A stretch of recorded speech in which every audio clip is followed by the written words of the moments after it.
Salut les amis, merci de me retrouver dans le cadre d'une nouvelle vidéo. Aujourd'hui, on va parler de ce qu'on pourra appeler comme obstacle à l'évolution d'un homme en société. C'est Joël, merci de me retrouver. 10 obstacles à l'épanouissement, à l'évolution d'un homme en société. Premier obstacle, la peur chronique. Comme vous le savez, en fonction de l'éducation, de l'environnement dans lequel on vient, où on a grandi, on peut être amené face à certaines situations, à douter ou bien à s'interroger. Certains le font d'une certaine manière, certains prennent un peu plus de temps que d'autres. Néanmoins, cette peur chronique-là empêche en quelque sorte les concernés à saisir les différentes opportunités qui pourraient s'offrir à eux. Donc, comme obstacle, à faire attention. Obstacle numéro 2, l'ignorance. L'ignorance, comme vous le savez, depuis la nuit des temps, même à la Bible, dans la Bible, il est écrit « Mon peuple périt par manque de connaissances ». L'ignorance, le manque d'instruction, le manque de compétences, le manque d'intelligence nuit de manière gravissime à l'épanouissement de quelqu'un en société. Cela empêche non seulement d'être serein, d'être confiant, mais cela nuit également dans la prise des décisions. Car les sujets concernés manquent de compétences, manquent d'intelligence, manquent de confiance en eux. Troisième obstacle, je dirais ici la colère. Il s'agit ici d'une émotion qui est observée chez plein d'individus, chez tout le monde en fait. Chaque être humain a des émotions qu'il doit savoir gérer. Donc la colère nous empêche clairement de voir les choses de manière posée, de manière à la base simpliste, et nous pousse dans un environnement ou bien dans un écosystème mental, intellectuel, émotionnel, hors du commun. De ce fait, on est plus sensible et on est moins sage, on est moins posé, on est moins équilibré. Quatrième obstacle, je dirais l'envie. L'envie, c'est cette émotion-là, en fait, ou ce sentiment qui nous détourne, en fait, de notre propre progression, mettant le focus sur l'autre. Chacun de nous devrait, peu importe la situation, apprendre à se remettre en cause et à mettre l'accent sur soi, sur son progrès. L'être humain n'est pas en compétition avec les autres. C'est vrai, la société nous pousse à cela, mais l'être humain est d'abord en premier lieu en compétition avec lui-même. Chercher la meilleure version de soi stipule ou renvoie à chercher à s'améliorer chaque jour davantage. Cinquième obstacle, je dirais l'ego.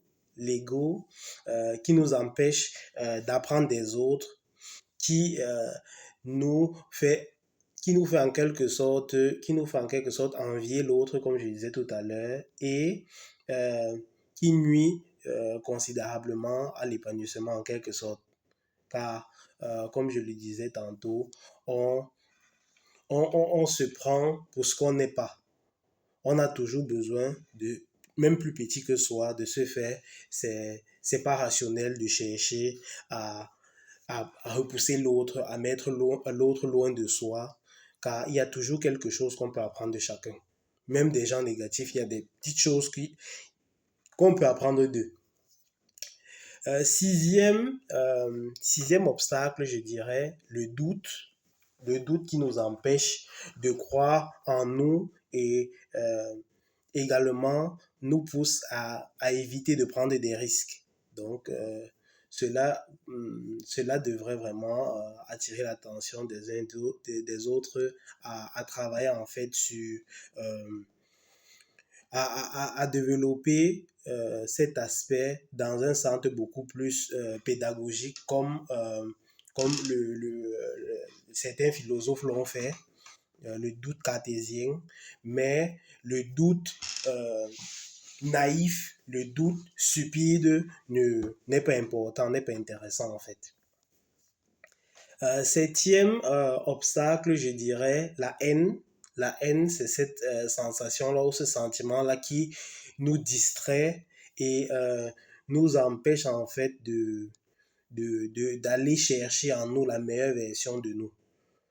La haine, c'est quelque chose de pas bien, c'est quelque chose en fait de nuisible et c'est quelque chose qui nous pousse à être déconcentrés. De ce fait, euh, la haine euh, détruit d'abord celui qui est. Donc, travaillez sur cet aspect-là, chacun de vous, afin de ne pas tomber dans cela. Huitième obstacle, je dirais le manque de pardon. Comme on le dit très souvent, on ne pardonne pas l'autre pour l'autre, on ne pardonne pas son prochain pour son prochain, on pardonne son prochain pour soi-même. On pardonne l'autre pour être en paix avec soi-même. Même si cela ne signifie pas que vous devez vous remettre avec la personne, même si cela ne signifie pas que vous devez reprendre votre quotidien avec cette personne, vous pouvez bien pardonner quelqu'un et vous éloigner de celui-ci ou celle-ci.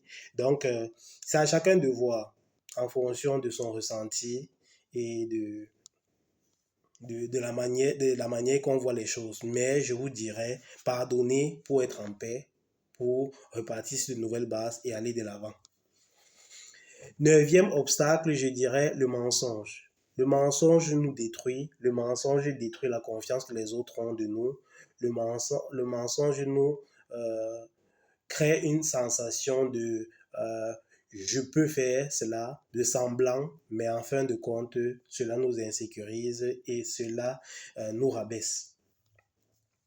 On va finir par le dixième obstacle et l'obstacle, l'un des obstacles pour moi les plus révélateurs, si ce n'est les plus dangereux, c'est le mépris ou le manque de respect.